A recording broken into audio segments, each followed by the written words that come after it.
नमस्कार, ultimate law associate में आपका स्वागत है। इस सेशन में हम लॉ ऑफ एविडेंस डिस्कस कर रहे हैं। उसका कंसेप्ट ऑफ रेस जेस्टे देखेंगे। सबसे पहले कंसेप्ट ऑफ रेस जेस्टे की सिनॉप्सिस देखते हैं। सिनॉप्सिस क्या कहती है? सिनॉप्सिस में हम सबसे पहले इंट्रोडक्शन देखेंगे, रेस जेस्टे का इंट्रोडक्शन, और फिर उसके बाद हम पढ़ेंगे meaning and definition of res gestae. Meaning and definition of res gestae ये सबसे इंपॉर्टेंट है, meaning and definition of res gestae समझने के लिए। फिर इसके बाद हम देखेंगे res gestae in English law. Res gestae in English law देखेंगे। कंसेप्ट कहाँ से आया? इंग्लिश लॉ से। क्या कंसेप्ट है रेस जेस्टे का, उसको देखेंगे। केसेस देखेंगे, एवंसन वर्सेस लॉर्ड केनियार्ड का केस देखेंगे। फिर थॉमसन वर्सेस ट्रिवेनियम का केस देखेंगे। फिर क्या देखेंगे? फिर हम देखेंगे आर वर्सेस फोस्टर का case and Ratten versus Queen का केस देखेंगे।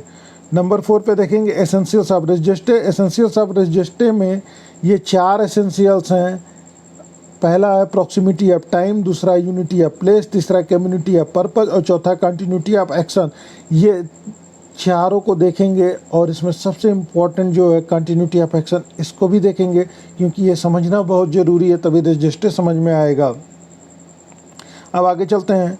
5th नंबर पे क्या देखेंगे? Incidents of res gestae. Incidents of res gestae देखना इसलिए इम्पोर्टेंट है क्योंकि इसमें समझेंगे हम एक्ट और omission as a res gestae and statement as a res gestae. Incidents of res gestae में 2 ही चीज़ होती है, एक्ट और ओमिशन होता है या स्टेटमेंट होता है। तो कैसे होगा उसको देखेंगे।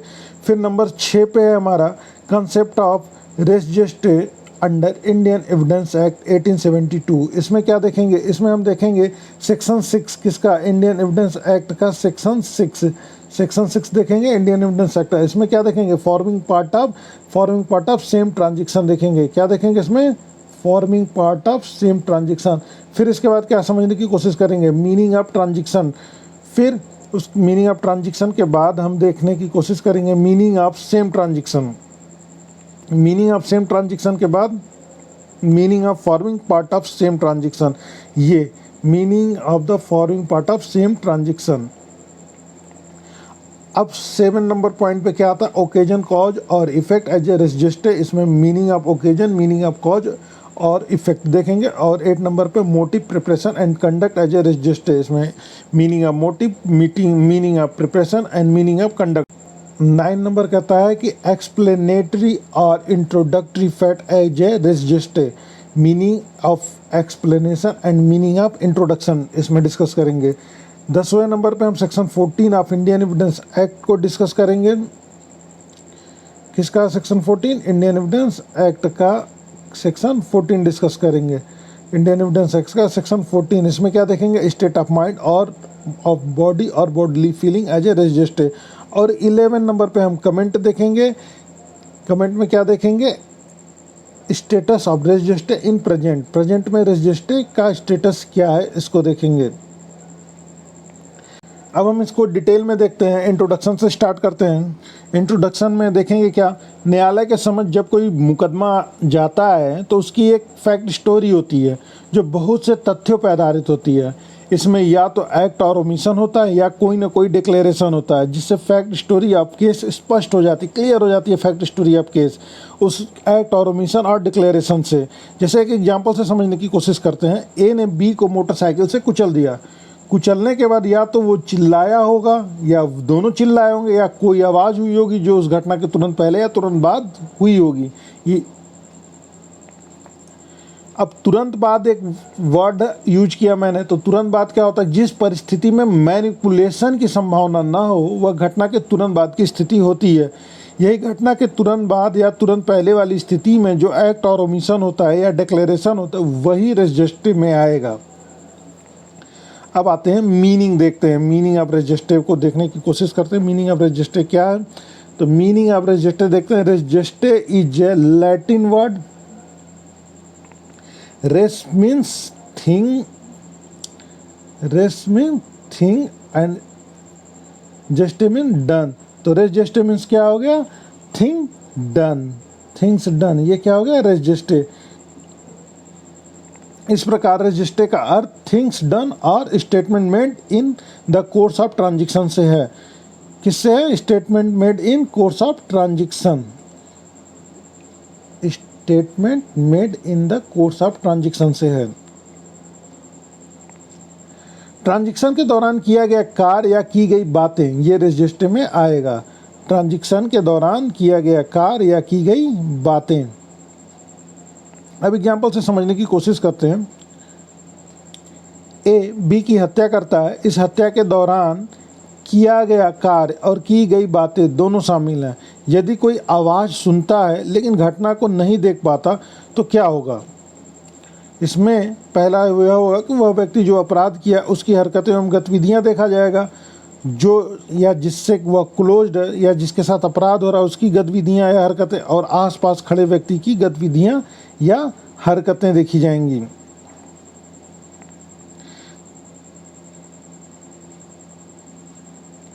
जिसकी हत्या हुई वह, जिसने हत्या की वह तथा वह व्यक्ति जो खड़ा था, उन सब की, जो कि नंबर 1, नंबर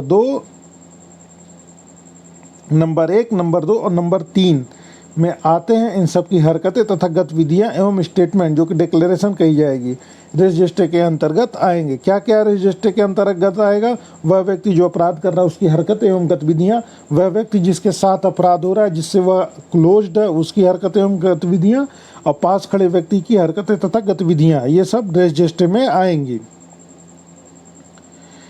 घटना से जुड़े सभी लोगों की गतिविधियां एवं हरकतें रजिस्टर के अंतर्गत आएंगे और सुसंगत होंगे, क्योंकि धारा 6 के अनुसार वह सेम पार्ट ऑफ ट्रांजैक्शन होगा। कौन सी धारा 6? इंडियन एविडेंस एक्ट की धारा 6। यह सेम पार्ट ऑफ ट्रांजैक्शन घटना को अंजाम देने वाले और एक्सप्लेन करने वाले दोनों ही रजिस्टर में आते हैं। घटना को अंजाम देने वाले और एक्सप्लेन करने वाले दोनों ही रजिस्टर के अंतर्गत आते हैं। इंग्लिश लॉ के अंतर्गत रजिस्टर नैरोअर सेंस में और ब्रॉडर सेंस में, दोनों ही सेंस में यूज होता है। तो इंग्लिश लॉ के अंतर्गत रजिस्टर संकुचित तथा विस्तृत दोनों ही अर्थों में प्रयोग किया जाता है।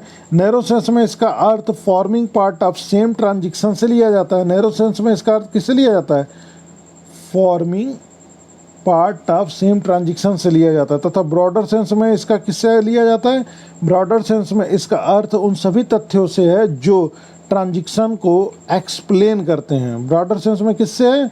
उन सभी तथ्यों से है जो ट्रांजैक्शन को एक्सप्लेन करते हैं और ट्रांजैक्शन से क्लोजली कनेक्टेड होते हैं। ये ब्रॉडर सेंस में यूज होता है।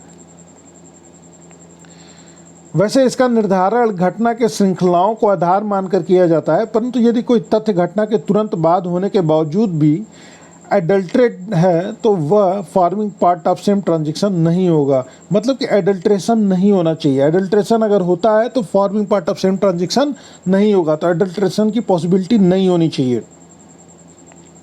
अब डेफिनेशन पे आते हैं। रजिस्टर की डेफिनेशन देखते हैं। डेफिनेशन ऑफ रजिस्टर को देखते हैं। डेफिनेशन ऑफ रजिस्टर क्या कहता है कि res gestae means those circumstances which are the automatic and undersigned incident of a particular litigated act and are admissible when illustrative of such act. फिर से देख लीजिए। Res gestae means those circumstances which are the automatic and undersigned, ये automatic and undersigned underline कर लीजिएगा, incident of particular litigated act and are admissible when illustrated of such act. Hindi में देखते हैं। वे परिस्थितियां जो किसी विशेष मुकदमित कृत्य की स्वतः घटना है और अनिर्दिष्ट घटना है तथा यह तब स्वीकार्य है जब उस कृत्य का दृष्टांत हो। ये हो गया हमारा हिंदी में डेफिनेशन।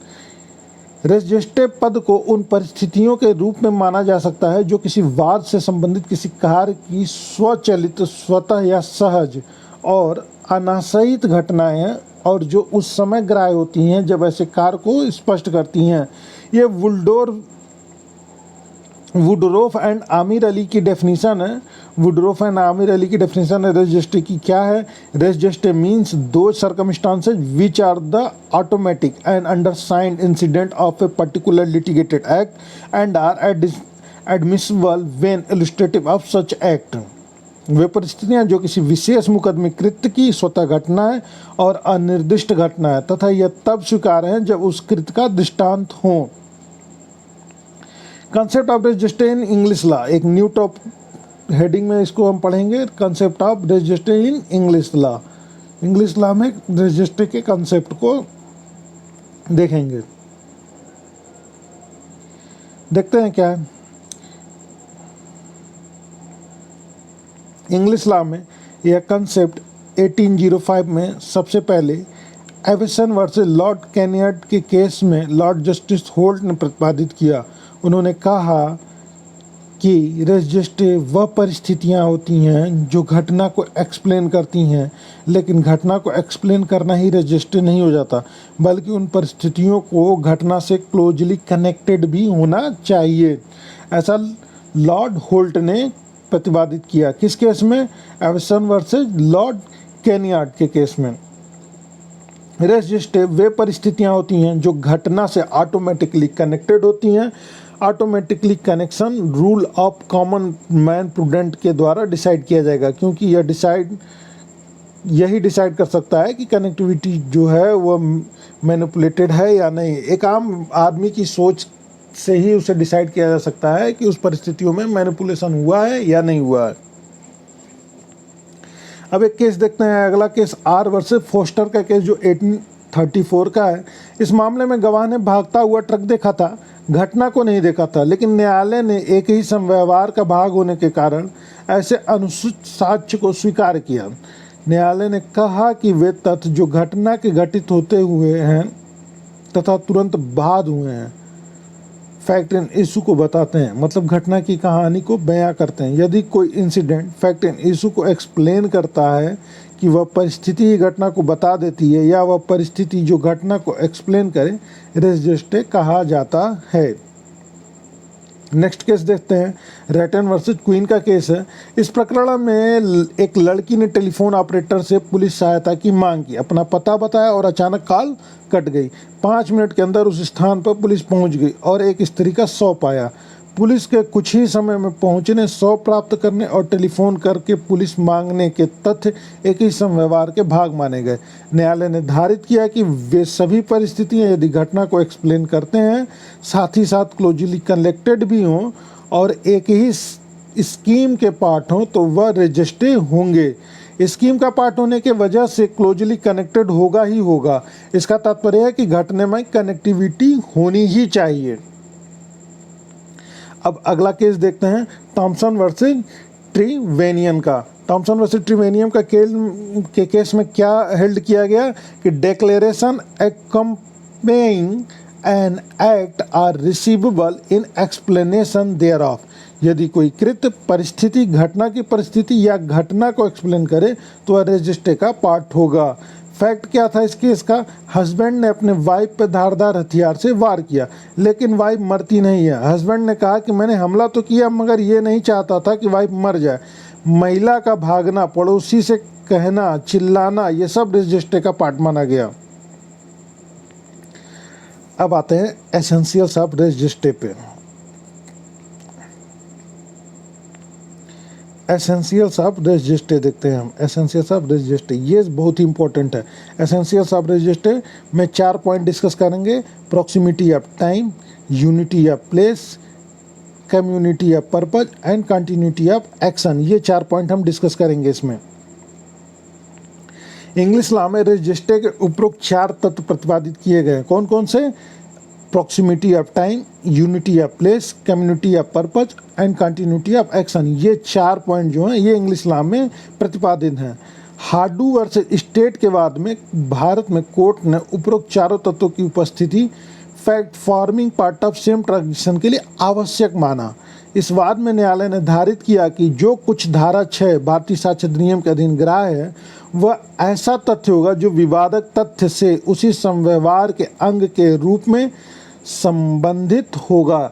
कोई समव्यवहार एक ही घटना का भी हो सकता है जो कुछ मिनटों का ही हो, या वह विभिन्न प्रकार के तथ्यों आदि तक विस्तृत हो सकता है जो कहीं अधिक लंबे समय तक का और कई अवसरों या विभिन्न स्थानों पर घटित होने का हो सकता है। जहाँ किसी समव्यवहार में विभिन्न कार्य सम्मिलित हो, इसके लिए कि ऐसे कार्यों की श्रृंखला एक ही समव्यवहार गठित करे, उन्हें समय के समीप, स्थान के समीप अथवा एकता, कार्य का चालू रहना और उद्देश्य या परिकल्पना से संयोग से जुड़ा होना ही चाहिए। अब आते हैं प्रॉक्सिमिटी ऑफ टाइम पे। कोई घटना फैक्ट इन इशू से इतनी क्लोजली कनेक्टेड हो कि उसमें मैनिपुलेशन या एडल्ट्रेशन तक की संभावना ना हो। इतना कम समय होना चाहिए कि मैनिपुलेशन और एडल्ट्रेशन की कोई संभावना नहीं हो।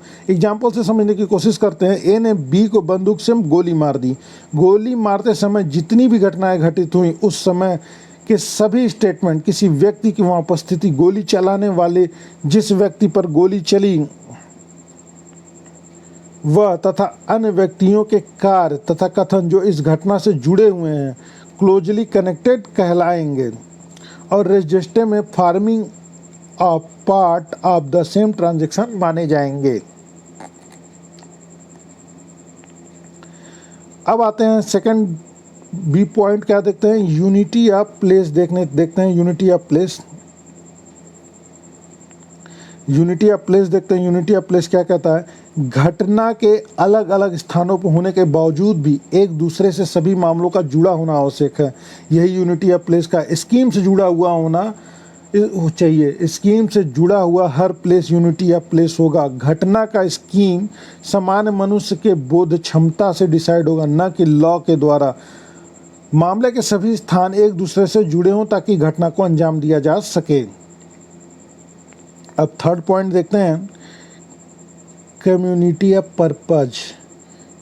कम्युनिटी ऑफ पर्पज क्या कहती है? जहाँ कम्युनिटी का अर्थ कॉमन से है, किसी वर्ग या समुदाय से नहीं है। कम्युनिटी का अर्थ किसे? एक कॉमन से है। घटना को अंजाम देने के लिए कॉमन इंटेंशन होना चाहिए। जहाँ पर तैयारी और बाकी सभी कार्य किए जाएं जिसका एक ही पर्पज हो, तो वहाँ कम्युनिटी ऑफ पर्पज होगा और वह रजिस्टर का पार्ट होंगे। अर्थात प्लेस और टाइम अलग होने के बाद भी अगर पर्पज एक हो तो वह रजिस्टर का पार्ट होगा। अब इसमें डी है कंटिन्यूटी ऑफ एक्शन। रजिस्टर के लिए कंटिन्यूटी ऑफ एक्शन सबसे आवश्यक होता है। कंटिन्यूटी ऑफ एक्शन सबसे आवश्यक होता है क्योंकि इसमें proximity of time, unity of place and community of purpose, ये तीनों हो या ना हो, लेकिन कंटिन्यूटी ऑफ एक्शन होना ही चाहिए। यदि फैक्ट इन इशू और बाद की घटनाओं के बीच कंटिन्यूटी बनी रहती है तो वह रजिस्टर का पार्ट होगा, चाहे जितनी भी परिस्थितियां क्यों ना हो। अगर घटना एक दूसरे से ऐसे जुड़ा हो कि उन्हें एक दूसरे से अलग न किया जा सके तो वह रजिस्टर का पार्ट होंगे। अब आते हैं इंसिडेंट्स ऑफ रजिस्टर पे। इंसिडेंट्स ऑफ रजिस्टर पे।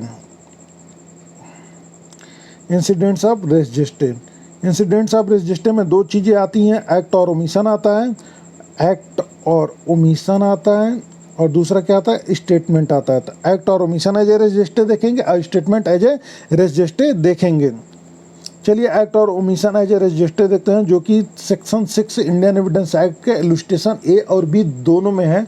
देखते हैं क्या कहता है। यह तथ्य सबसे पहले सूरत धोबनी के केस में उत्पन्न हुआ था। एक्ट और ओमिशन से संबंधित फैक्ट जो है वो सूरत धोबनी के केस में सबसे पहले अराइव हुआ था। इस केस में महिला ने अपने पुत्र वधू को लोहे से दाग दिया था। उससे बाद पीड़िता बचाओ बचाओ चिल्लाते हुए अपने पड़ोसी के घर चली गई। वहां उसने कहा कि उसकी सास ने उसकी जीभ दागने की कोशिश की ताकि पीड़िता बोल न सके। न्यायालय के समक्ष प्रश्न यह था कि पीड़िता का कथन पार्ट ऑफ सेम ट्रांजैक्शन माना जाएगा या नहीं, क्योंकि उस समय वह दागने वाली महिला भी वहीं पे उपस्थित थी। न्यायालय ने धारित किया कि व्यक्ति जो घटना घटित करता है उसका कृत्य तथा कथन वह व्यक्ति जो रॉन्ग कमिट करता है, और जिस पर घटना घटित होती है घटना के दौरान उसका कृत्य या कथन, मतलब विक्टिम के कृत्य और कथन, और कौन से घटना स्थल पर घटना को देख रहे व्यक्ति का कृत्य एवं कथन, ये तीनों सेम पार्ट ऑफ ट्रांजैक्शन माना जाएगा, यह रजिस्टर होगा। घटना घटित हो जाने के बाद घटना को स्वयं देखने वाला व्यक्ति अगले दिन अपनी पत्नी को घटना के बारे में कहता है तो वह रजिस्टर नहीं माना जाएगा, क्योंकि उसमें मैनिपुलेशन और एडल्ट्रेशन दोनों हो जाएगा। अब इसी का भी देखते हैं स्टेटमेंट को। स्टेटमेंट एज ए रजिस्टर देखते हैं। इसको हम इलस्ट्रेशन ए के साथ देखते हैं, section 6 of Indian Evidence act के। क्या कहता है, कोई स्टेटमेंट रजिस्टर होगा या नहीं इसका निर्धारण उस घटना से स्टेटमेंट के संबंध यानी कि कनेक्टिविटी पर आधारित होता है। संबंध मुख्य घटना से होना चाहिए और कहीं से नहीं। इलस्ट्रेशन ए देख लेते हैं क्या कहता है। इलस्ट्रेशन है इंडियन एविडेंस एक्ट से, उससे ज़्यादा अच्छे से समझ में आ जाएगा। बी को पीट कर हत्या करने का ए अभियुक्त है। ए या बी या आसपास खड़े लोगों द्वारा जो कुछ भी पिटाई के समय या उससे इतने अल्पकाल पूर्व या पश्चात कहा गया, किया गया या जो कुछ भी कहा गया था या किया गया था कि वह उसी संव्यवहार का भाग बन गया, वह सुसंगत है। जब बी को ए पीट के हत्या कर रहा था तो ए का कृत्य, बी का कृत्य और वहाँ आस पड़ोस में जो लोग खड़े थे, मौजूद थे, उनका कृत्य, ए का स्टेटमेंट, बी का स्टेटमेंट और उन लोगों का स्टेटमेंट, ये सारे बीच में कनेक्टिविटी जो थी वह सुसंगत है। अब केस लॉ देख लेते हैं। इस पे ज्वाला साहब वर्सेस क्राउन का केस है, एक बहुत ही इंपॉर्टेंट केस है, लीडिंग केस कहा जाता है इसको। ज्वाला साहब और दो अन्य व्यक्ति मिलकर एक व्यक्ति की हत्या करने का आरोप था। ज्वाला साहब और दोनों अन्य व्यक्तियों पर मिलकर एक अन्य व्यक्ति की हत्या करने का आरोप था। रात जब ढल रही थी, तभी हत्या तभी हुई थी जब रात ढल रही थी। एक व्यक्ति जिसका नाम सरदारा था वह सुबह घटनास्थल पर गया। घटनास्थल पर सरदारा को एक अन्य व्यक्ति मिल गया और उसने कहा कि घटना सुबह 4 बजे घटित हुई है और अमुक व्यक्ति को मारते हुए देखा। कोर्ट में सरदारा गवाह के रूप में हाजिर हुआ तो न्यायालय ने निर्धारित किया कि रजिस्टर होने के लिए आवश्यक है कि the act must speak for itself and not what people say when they are taking about that. घटना घटित होने के बाद व्यक्ति उसके बारे में बात करते हैं तो वह रजिस्टर नहीं माना जाता। इसमें कनेक्टिविटी विद कंटिन्यूटी नहीं होती, क्योंकि रजिस्टर होने के लिए कनेक्टिविटी विद कंटिन्यूटी होना आवश्यक है। अब एक और केस है नसरुद्दीन वर्सेस एम्परर, यह भी इसी से मिलता जुलता है। इस मामले में फकीरा नाम का एक व्यक्ति था जिसकी गुरुद्वारे के बगल में गोली मार के हत्या कर दी गई थी। मुसम्मत ऐसन बीवी ने न्यायालय में बयान दिया कि जब मैं घटनास्थल पर गई तो वहाँ खड़े हुए व्यक्तियों ने बताया कि राजा नसरुद्दीन जगीरा और एक अन्य व्यक्ति ने मिलकर फकीरा की हत्या की है। महिला यह न बता पाई कि घटनास्थल पर वह कब पहुंची थी और उस व्यक्ति का नाम भी नहीं बता सकी जिसने उसे बताया था। अतः यह रजिस्टर नहीं माना गया महिला का स्टेटमेंट। और इसको देखने के लिए धारा 6 का इलस्ट्रेशन ए और बी क्लियर कर देगा आपको कि एक्ट और ओमिशन क्या होता है, स्टेटमेंट क्या होता है।